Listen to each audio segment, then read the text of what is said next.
श्री कृष्ण और शिशुपाल वध के प्रसंग बिना अधूरी है। शिशुपाल भगवान श्री कृष्ण की बुआ का पुत्र था और रिश्ते में कौरवों तथा पांडवों का भाई था।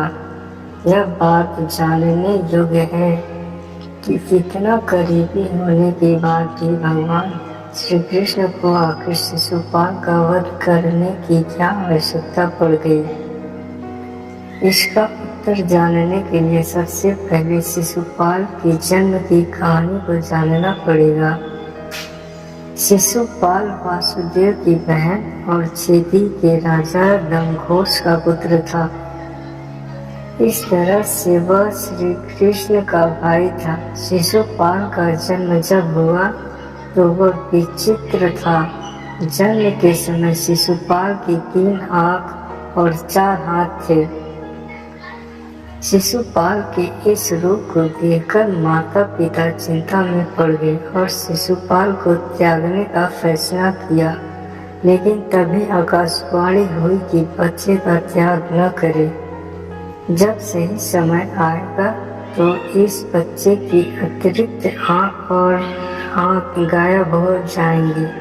लेकिन इसके साथ ही यह भी आकाशवाणी हुई कि जिस व्यक्ति की गोद में बैठने के बाद इस बच्चे की आँख और हाथ गायब होंगे वही व्यक्ति इसका काल बनेगा।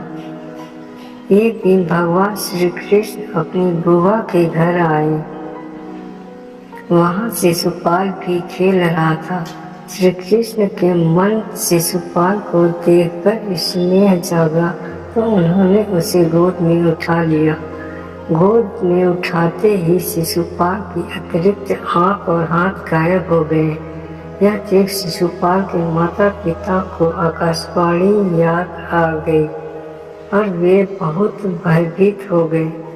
तब श्री कृष्ण की बुआ ने एक वचन लिया। भगवान अपनी बुआ को दुख नहीं देना चाहते थे, लेकिन विधि के विधान को वे टाल भी नहीं सकते थे।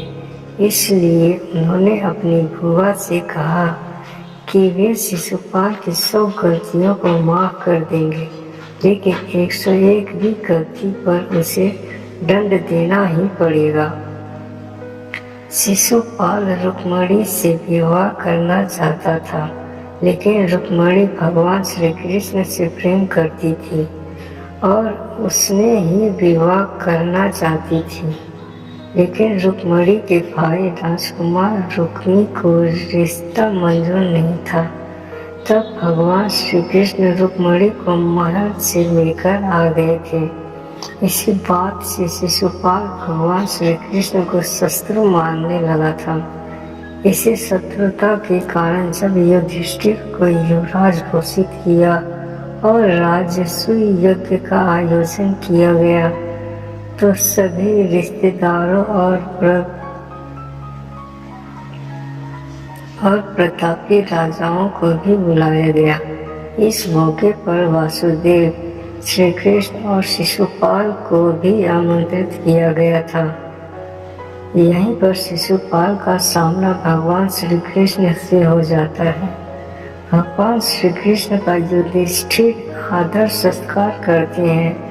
यह बात शिशुपाल को पसंद नहीं आई और सभी के सामने भगवान श्री कृष्ण को बुरा भला कहने लगा।